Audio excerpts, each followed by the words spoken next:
Thursday, and you know what that means. It's time for Tap Talk.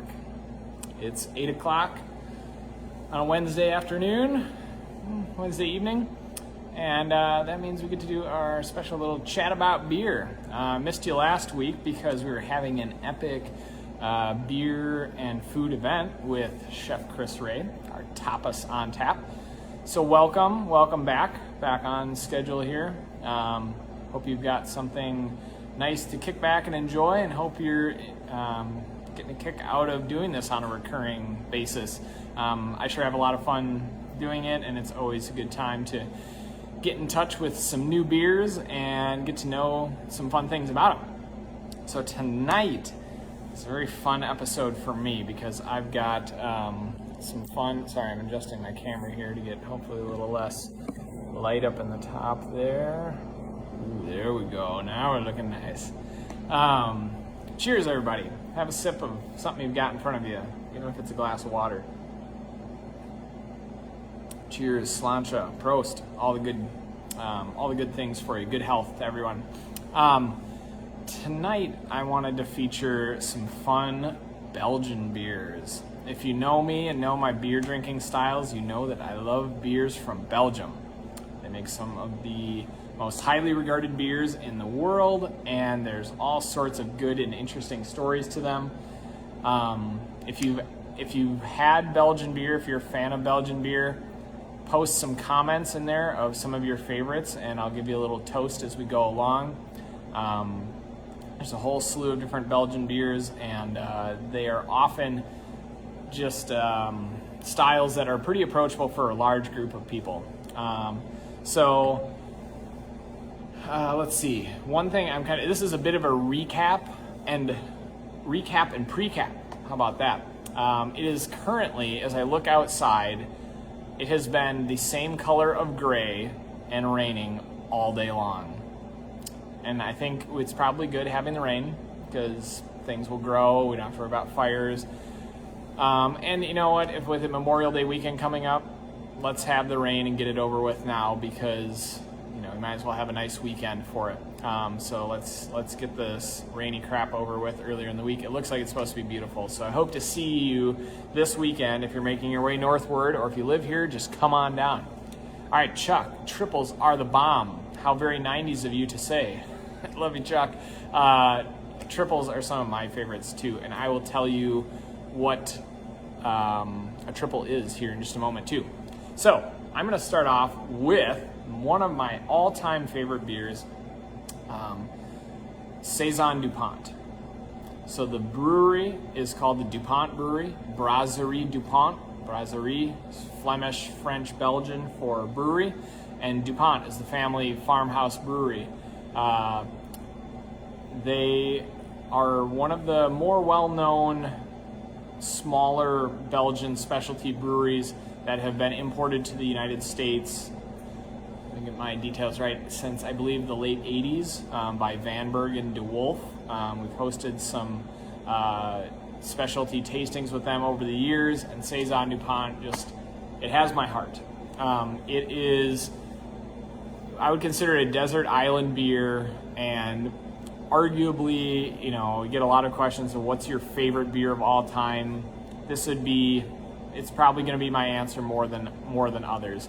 So you can see it is a golden, kind of lightly hazy color to it. It's probably a little bit of the frostiness. There's a little humidity in here. It's generally a pretty clear beer, nice and golden.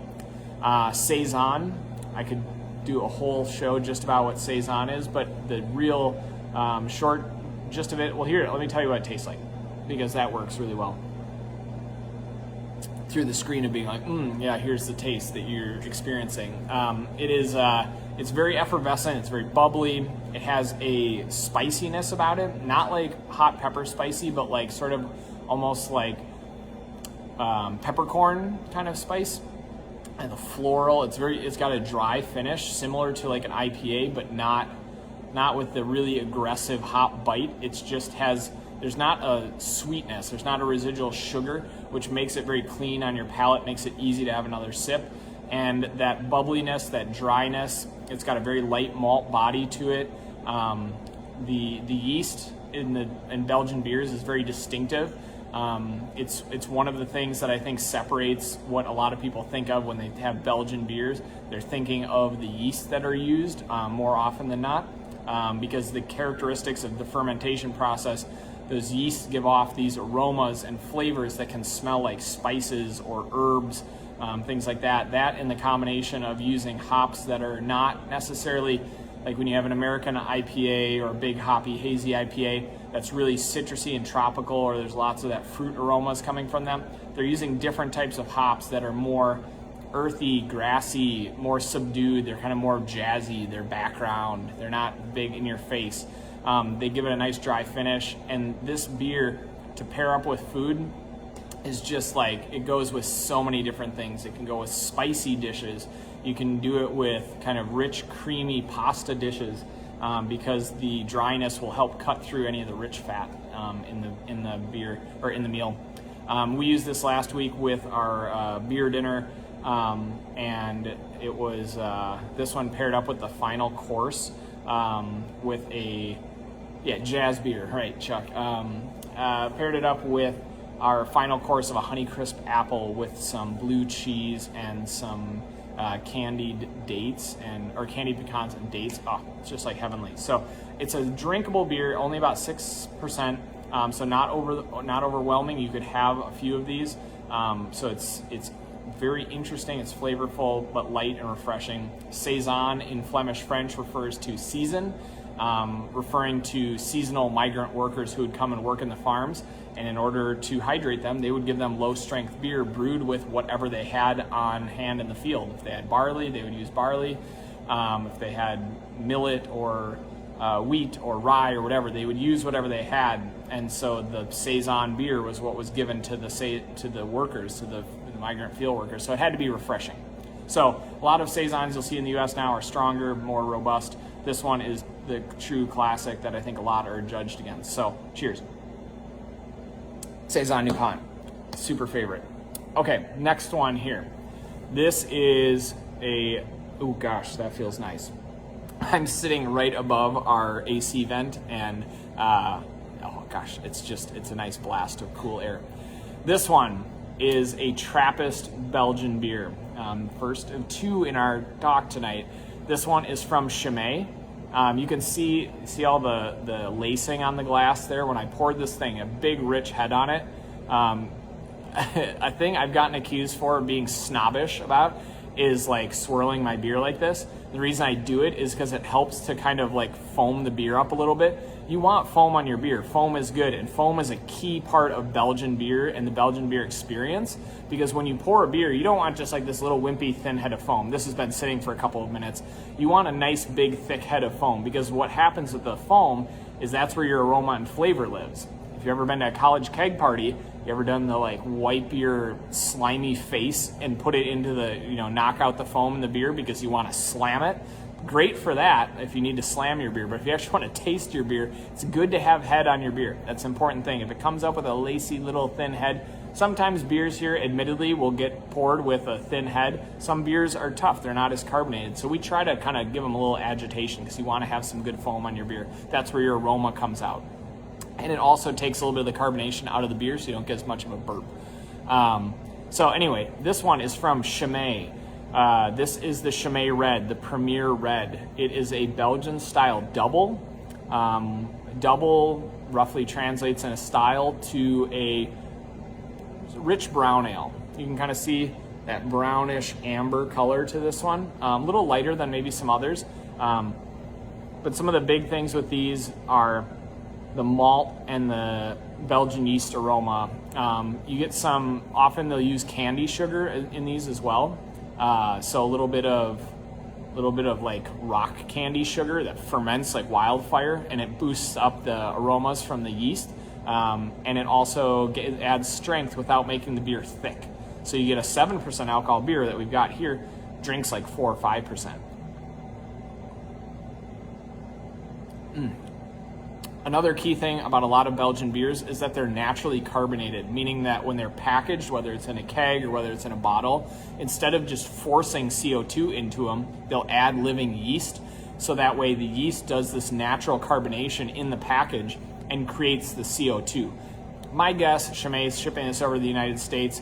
There might be some keg conditioning going on, but I'm betting they're adding some CO2 to this as well. But they've got it dialed in because it's very soft. It's not prickly, and like when you drink like a LaCroix or a sparkling water, you know, when you drink that, it's got that rough kind of prickly carbonation. This is much softer, much smoother. So you get some of the lightly toasted malt character to it. Another amazing food beer. If you need any occasion to make like a rack of ribs, or if you've got something you're doing on the grill, whether it's meat or vegetables or anything that gets a roast element to it, this matches up perfectly with it. Chime is one of about 14 Trappist breweries in the world, meaning that we've been through this once before on here, and you'll hear me talk about it again. Trappist designation referring to the method of the beer production, not necessarily the style. But Chime follows the traditional style: double, triple, quadruple. Double being a brown ale, roughly 7%, triple being a strong golden ale, roughly 8 to 9%, and a quadruple essentially being the big brother to the double, in the ballpark of 10% alcohol and a richer, stronger flavor. Ashley, I see you made a mention on there, it's got a cool glass. It does, and we have some here at the shop. Check out these awesome Chime glasses. I'm looking at a few of them, folks. You can come by and get one of these. They're pretty cool. And you know they're good glass because they make the good ting sound. Belgian beer and glassware are very intimately connected, and when you're getting the beer served, it is customary to serve it in the brewery's proper glass. And we try to do that here as much as possible. So come here, get a Chime red while we still have it on tap. We used this in the beer dinner last week with some duck. Holy crap, it was so good. It was a sous vide duck that had been char grilled. I don't want to piss you off by missing out on the duck. It is a fun glass. Do you want to hear the sound one more time? It's very satisfying. Oh, that was a weak one. There it is. Resonance. What do we need to drink to get the cool Chime glass? Drink the Chime Chuck. That's how you get the glass. Okay.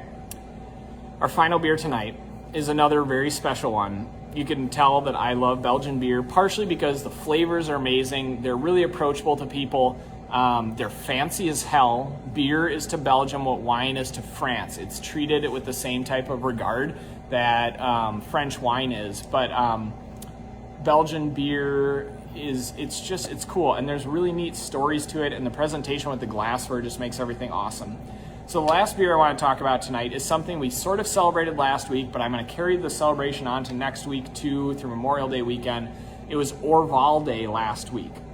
Orval in this beautiful little bottle here. This one, just look at the label. You see the fish on there with the ring in its mouth. And look at the shape, it's distinctive. There's no one else that has this, they call it the Skittle shape. Orval is another one of the Trappist breweries in Belgium, and this is the only beer they make. They do technically make another beer, but you have to go to the Orval Abbey to get it, and I don't think you're traveling to Belgium right now, although we talked about it this weekend, of making a spontaneous trip there. We would have gone to Orval. But everything down to the bottle cap is distinctive to this beer. And you guessed it, there is an awesome glass for it too. So what I'm gonna do is I'm gonna pour you one. And if you come down here, I'll happily pour you one as well. Buy some of it. We've got I ordered an absurd amount, and we sold a fairly absurd amount of it this past weekend, but I still have some left over. So you wanna get some of it because it is great fresh. It's like a pale ale, sort of an amber pale, but it ages well. I don't know if we can see the writing on the bottle all that well. It's kind of all right.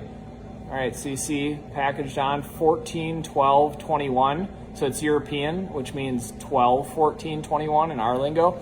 And fun fact, 12, 14 is my birthday. So these beers were packaged on my birthday.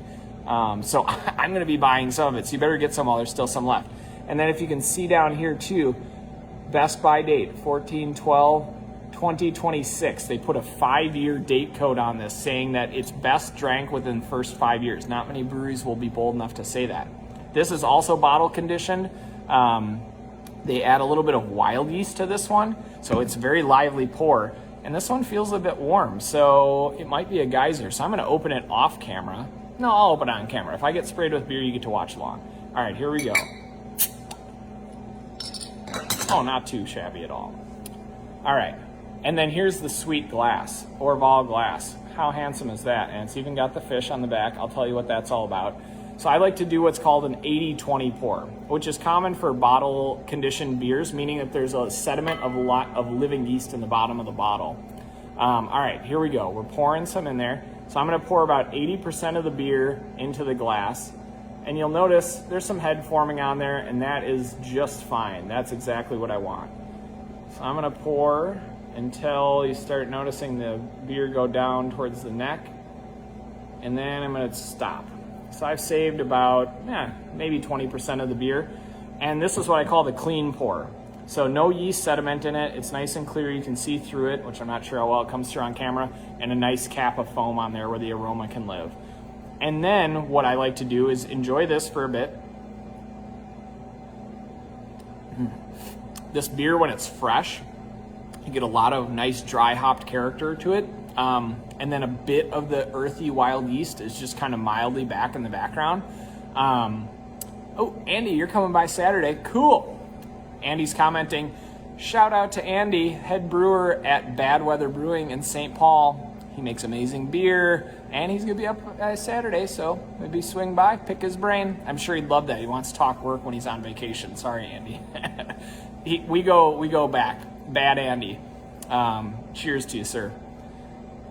Muddy Waters, can we come closer than Stone Lake? Why don't you come closer and visit us in Stone Lake? I think that's what I'd like to see.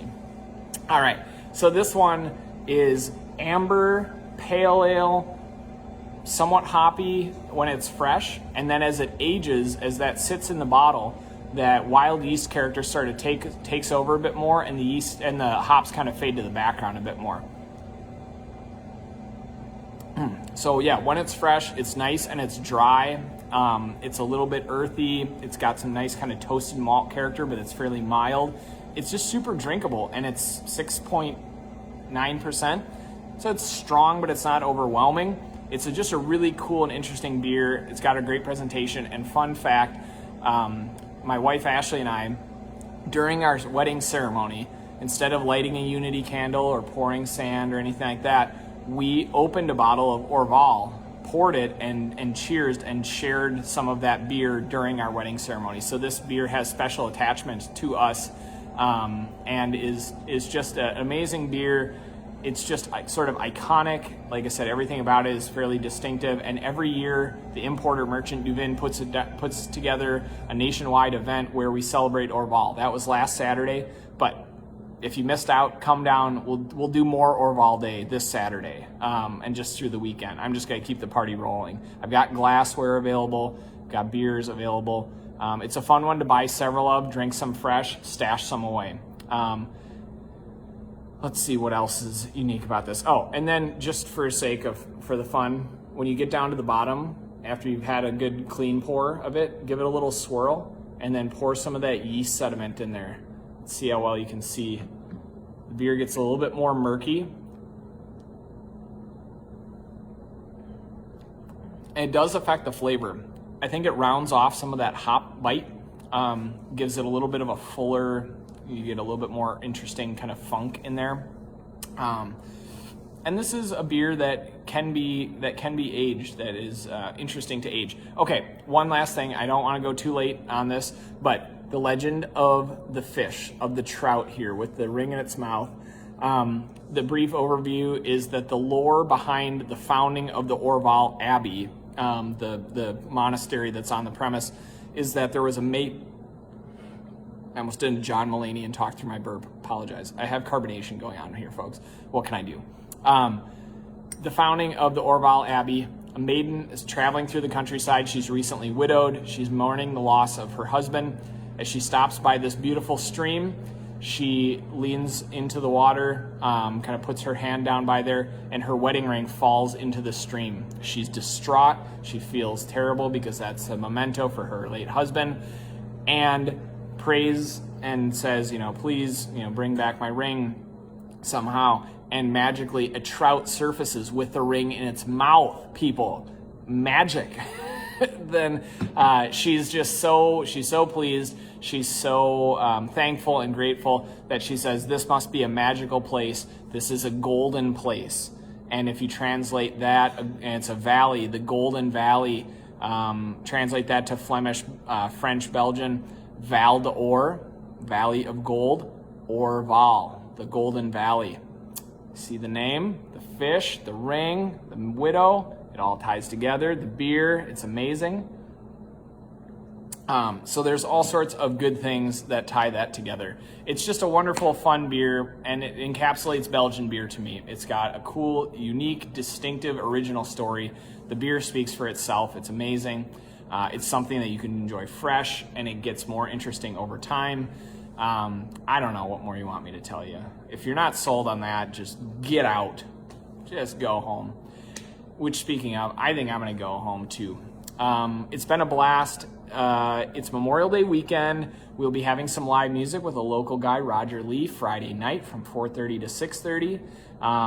We're just, again, going to be kind of rocking the Orval Day part 2 on Saturday.